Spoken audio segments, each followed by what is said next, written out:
काबिल फिल्म जैसी रियल कहानी वो देख नहीं सकती थी क्योंकि वो अंधी थी। जिससे मदद मांगी उसी ने किया गंदा काम, सिर्फ आवाज़ से पहचाना।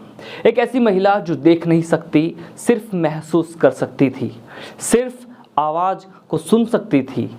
उसके साथ जो घटना हुई वो बेहद ही दिल दहला देने वाली है। देख ना पाने की वजह से किसी से उसने मदद मांगी और फिर उसी ने गंदा काम किया। आरोपी के पकड़े जाने की कहानी दिलचस्प है और फिल्मी अंदाज है। नमस्कार दोस्तों, आदाब, सत श्री अकाल। कैसे हैं आप सभी? उम्मीद है कि आप सभी अच्छे होंगे।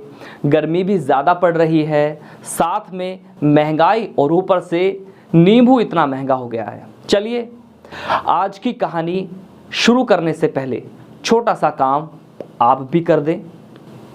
इस तपती गर्मी में सबसे पहले आप एक काम कीजिए, चैनल पर नीचे दिए गए इस लाल बटन को दबा दीजिए, चैनल को सब्सक्राइब कर लीजिए ताकि दिलचस्प कहानी आप तक पहुंचती रहे। चलिए आज की कहानी पर आते हैं। कड़ी मेहनत और खोज के साथ फिर हाजिर हैं आपके साथ अपने शो जुर्म की हवेली एपिसोड 102 में। आज की कहानी एक अंदाज ही की तरह है, एक फिल्म की तरह है। चलिए इत्मीनान से पहले कहानी सुन लेते हैं, शुरू करें। क्राइम की इस कहानी से सबसे पहले एक फिल्म की कहानी याद दिला देती है।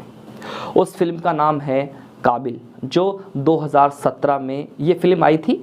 बॉलीवुड की इस फिल्म में हीरो हैं ऋतिक रोशन और अभिनेत्री यामी गौतम।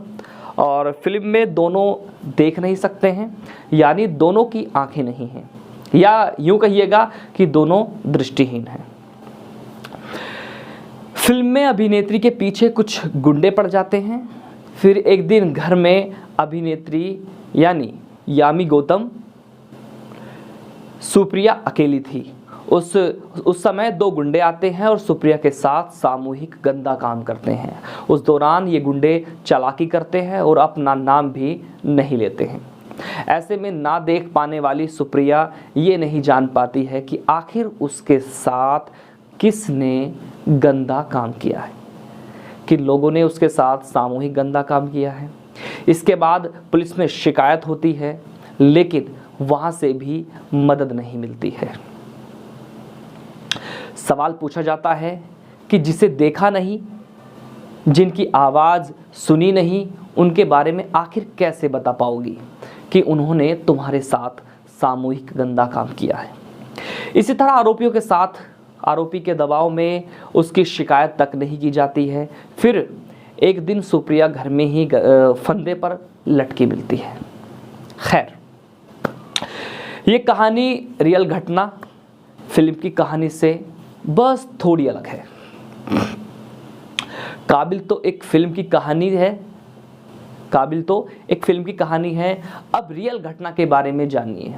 एक ऐसी महिला जो देख नहीं सकती, सिर्फ महसूस कर सकती है, सिर्फ आवाज़ को सुन सकती है। उसके साथ जो घटना हुई वो बेहद ही दिल दहला देने वाली है। देख ना पाने की वजह से उसने किसी से मदद मांगी थी, लेकिन वो मददगार ही ऐसा गुनहगार निकला जिसकी उस महिला ने कल्पना भी नहीं की होगी। उस शख्स ने दृष्टिहीन महिला के साथ गंदा काम किया, फिर फरार हो गया। पीड़ित महिला ने किसी तरह घटना की शिकायत की, लेकिन आरोपी के बारे में क्या बताती? वो कैसा था, दिखने में कितना बड़ा था, कितनी उम्र होगी? ऐसे में ये बेहद ही चुनौती भरा काम था। लेकिन वो हार नहीं मानती है।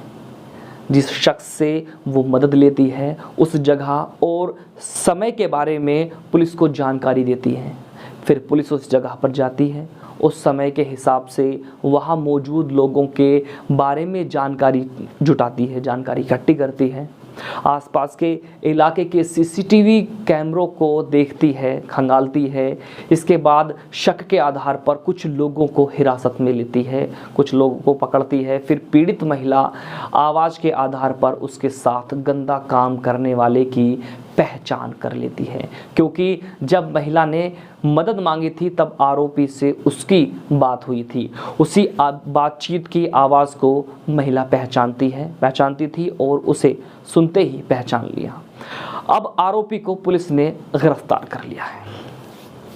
दोस्तों, ये घटना है गुजरात के अहमदाबाद के बावला इलाके की। बावला गुजरात के अहमदाबाद के इलाके में एक जगह है। बताया जाता है कि पीड़ित महिला बावला तालुका की रहने वाली है। ये दृष्टिहीन महिला अहमदाबाद के अंजन मंडल में अनाज लेने गई थी। वहाँ पर उन्हें सामान लेने में देरी हो गई। इसके बाद घर पर जाने के लिए उस महिला ने एक रिक्शे वाले से मदद मांगी।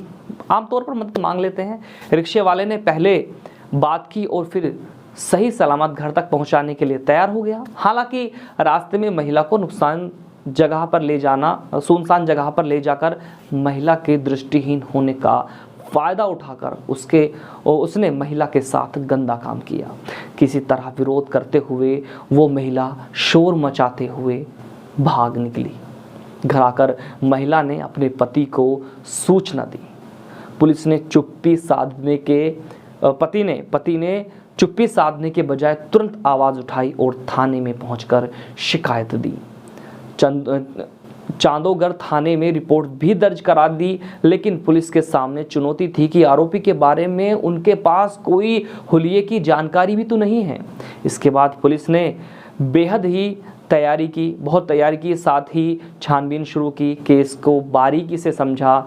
अहमदाबाद ग्रामीण पुलिस ने 3 अलग अलग टीमों का गठन किया और आरोपियों की पड़ताल शुरू कर दी। इस दौरान पुलिस ने बावला तक आने जाने वाले कई रिक्शा चालकों से पूछताछ की और कुछ संदिग्धों को पकड़ा जिन पर पुलिस को शक लग रहा था। इसके बाद मुख्य आरोपी का पता लगाने के लिए महिला से पहचान कराई गई। इस दौरान पता चला कि आरोपी ने मदद करते समय ही अपना नाम गलत बताया था, क्योंकि उसकी नीयत उसी दौरान खराब हो गई थी। दोस्तों, वो जानता था कि जो महिला देख नहीं सकती वो सिर्फ नाम से ही किसी को जानकारी दे सकेगी, इसीलिए उसने अपना नाम ही गलत बताया। लेकिन वो अपनी आवाज़ को नहीं बदल सकता था। फिर उसकी आवाज़ सुनते ही महिला ने पहचान लिया। पुलिस ने उसे अब जेल भेज दिया है। ये कहानी थी। तो दोस्तों, कैसी लगी आपको आज की ये जुर्म की हवेली की कहानी? अगर आपको कहानी अच्छी लगी हो तो ऐसे ही देखते रहिए, हमारे साथ जुड़े रहिए और हम आपके बीच ऐसे ही आते रहेंगे जुर्म की हवेली में जुर्म की कहानियाँ लेकर। और अगले एपिसोड में जल्द हाजिर होंगे नई कहानी के साथ। तो अब विदा लेते हैं। बाय बाय, टाटा, शब खैर।